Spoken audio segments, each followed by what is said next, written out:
እንበባ መስከረም ሳሪ ለሰለሰ ስትሰምሃ መሬት ስለሃሰ ዘለላኻ ከም ሸዊት ዝሕሰብ ረቲኻኒ ንኣንዶ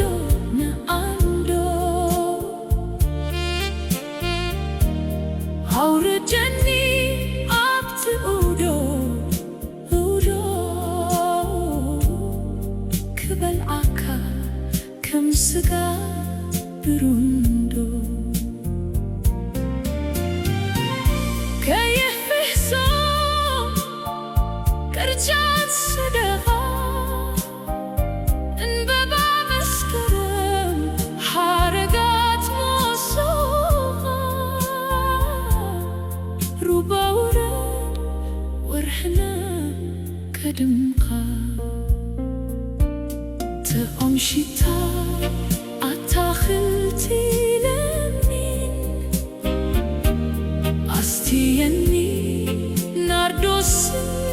ሪሓንን ክኾነልካ ዶኸአን ሓመድን ሳሪ ወሰን ለሰታት ኣርገህ ዶንጊኻኒ ብትስምዒ ክለህ ክሰትየካ ከም ራህያ ዳሊሄ ኣታ እታን ተኽሊ ናይ መኸርካ ጨናዳም ዝጥዕም ትንፋስካ ንኸኸኒ ከም ሽምዓ ፈሲስካ ሸኻ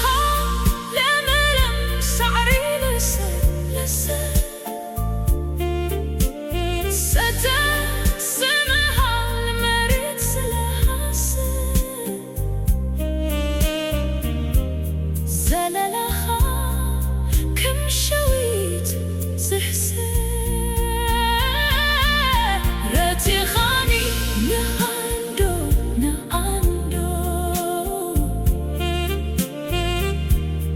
ኣውርደኒ ኣብቲ ኡዶ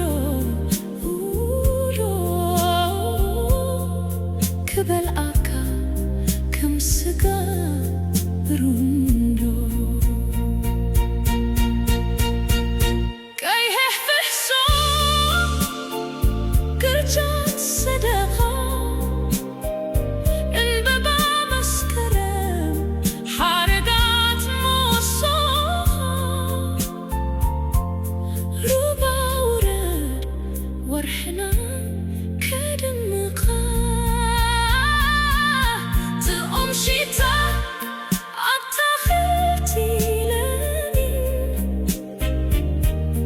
ኣስትየኒ ናርዶስን ሪሓንን ክኾነልካ ዶኸአን ሓመድን ሳሪ ወሰን ለሰታት ኣርገህ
حسيسك